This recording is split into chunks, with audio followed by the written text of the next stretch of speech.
Imagine कीजिए करोड़ों फ्लोरों वाली एक बिल्डिंग जिसका टॉप फ्लोर की खिड़की खोलते ही आपको स्पेस नजर आए और चांद आपके घर से नजदीकी शॉपिंग मॉल जितना दूरी पे हो।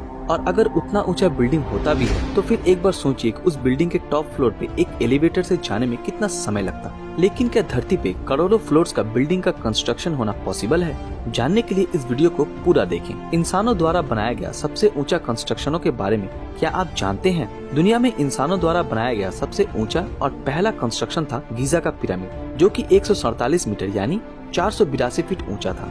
4000 साल तक सबसे बड़ा और सबसे ऊंचा होने का रिकॉर्ड रखने के बाद गीजा पिरामिड की जगह इंग्लैंड के लिंकन कैथीड्रल चर्च ने ले ली, जिसकी ऊंचाई करीब 160 मीटर बताया जाता है।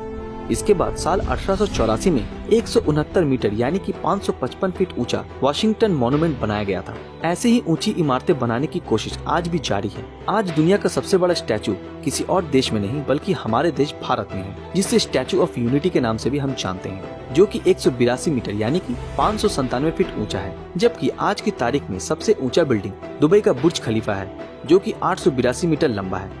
साइंस को चुनौती देने वाले ये बिल्डिंग के प्रोजेक्ट के बारे में जब इंजीनियर और आर्किटेक्ट को बताया गया तब वो भी इस प्रोजेक्ट के कंस्ट्रक्शन के बारे में काफी दुविधा में थे, क्योंकि इतने ऊंचे कंस्ट्रक्शन के लिए सीमेंट को ऊपर तक ले जाना पड़ा और दुबई की गर्मी के चलते सीमेंट को ऊपर ले जाने से पहले ही वो जम जाने की आशंका थी। इसीलिए इंजीनियर्स और आर्किटेक्ट्स ने सोच के ये फैसला लिया कि कंस्ट्रक्शन रात में किया जाएगा। आप ये सुन के हैरान हो जाएंगे कि ये बिल्डिंग इतना ऊंचा है कि इस बिल्डिंग के ऊपर से अगर कोई छलांग लगाए तो उसे नीचे पहुँचने में करीब 20 सेकंड का समय लगेगा। अब सवाल ये उठता है कि क्या इंसान करोड़ों फ्लोर्स का बिल्डिंग का कंस्ट्रक्शन कर सकता है? अगर इसका आंसर यस हुआ तो कैसे? अगर किसी चीज का कंस्ट्रक्शन लिमिट से ज्यादा हो तो उसका बेस ज्यादा गहरा, मजबूत और वाइड होना चाहिए, और हमारी पृथ्वी गोल होने के कारण हमारी लिमिटेशंस भी बढ़ जाती हैं। आपको ये जान के हैरानी होगी कि हमारे धरती पर और एक लंबा कंस्ट्रक्शन बनाने की ब्लूप्रिंट तैयार है, और अगर ये बिल्डिंग बन जाता है तो बुर्ज खलीफा भी इसके सामने छोटा लगेगा। जी हाँ दोस्तों, जापान के टोक्यो में एक बिल्डिंग का पूरा प्लानिंग हो चुका है, जिसका नाम है एक्ससीड 4000 और इसका हाइट करीब 4 किलोमीटर तक रखा जाएगा। इस बिल्डिंग के हाइट को मद्देनजर रखते हुए इसके बेस को 6 किलोमीटर वाइड बनाया जाएगा, जिसमें 800 फ्लोर का कैपेसिटी है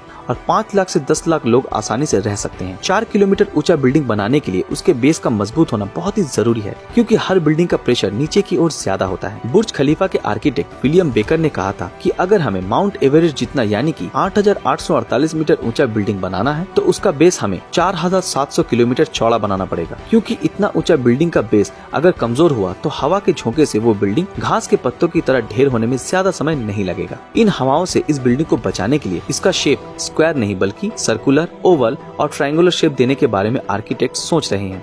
और कंस्ट्रक्शन में हाई रेजिस्टेंट मेटल मटेरियल्स जैसे कि ट्रांसपेरेंट एल्यूमिनियम, जो कि स्टील से 3 गुना ज्यादा मजबूत है, या फिर नैनो मटेरियल्स का यूज किया जा सकता है। साइंटिस्ट के मुताबिक नैनो मटेरियल्स का डिस्ट्रॉय होना लगभग नामुमकिन है। अगर मान लेते हैं कि ये बिल्डिंग बन भी जाए फिर भी इसका एलिवेटर सिस्टम का क्या होगा, क्योंकि ऐसे सुपर बिल्डिंग्स में कन्वेंशनल एलिवेटर्स के लिए उतना जगह नहीं रहेगा। आर्किटेक्ट्स ने बहुत सोचने के बाद ये डिसाइड किया कि बिल्डिंग में कैटापुल्ट्स एलिवेटर्स का यूज किया जाएगा। तेज रफ्तार और कॉम्पैक्ट होने के कारण ये उस बिल्डिंग के लिए परफेक्ट होगा। ये बिल्डिंग एक बिल्डिंग नहीं बल्कि पूरी दुनिया को ही अपने अंदर समाने की ताकत रखती होगी। हालांकि इतने बड़े बिल्डिंग्स के लिए जरूरी मटेरियल्स के साथ साथ एनर्जी भी कम होने की वजह से इस बिल्डिंग का आधा भी नहीं बन सकता है। लेकिन शायद आने वाले समय में कुछ जांबाज आर्किटेक्ट्स इस प्रॉब्लम का भी सोल्यूशन निकाल ही लेंगे। और एक प्रॉब्लम ये है कि अगर ये बिल्डिंग बन गई तो स्पेस में 56,000 किलोमीटर प्रति घंटे से घूमने वाले एस्टेरॉइड्स, कॉमेट्स और सैटेलाइट्स के टुकड़े फ्रैक्शन ऑफ सेकंड्स में इस बिल्डिंग का नामो निशान मिटा सकते हैं। लेकिन हमारे साइंटिस्ट ने इसका भी उपाय निकाल लिया है। रिमूव डेब्रिज नाम का ये इंस्ट्रूमेंट स्पेस का वैक्यूम क्लियर कहा जाता है, जो कि स्पेस वेस्ट को साफ कर देगा, जिससे धरती में आने वाले खतरे को ये पहले से ही खत्म कर देगा। आपको क्या लगता है, मिलियन फ्लोर्स वाले बिल्डिंग फ्यूचर में बनाना पॉसिबल होगा? और अगर हुआ भी तो आप उस मिलियन फ्लोर वाले बिल्डिंग के किस फ्लोर में रहना पसंद करेंगे? हमें कमेंट करके जरूर बताएं। और अगर आपको ये वीडियो पसंद आया हो तो इस वीडियो को लाइक और अपने दोस्तों के साथ शेयर जरूर करें। और अगर आप ऐसे ही वीडियो देखना चाहते हो तो हमारे इस चैनल को सब्सक्राइब कीजिए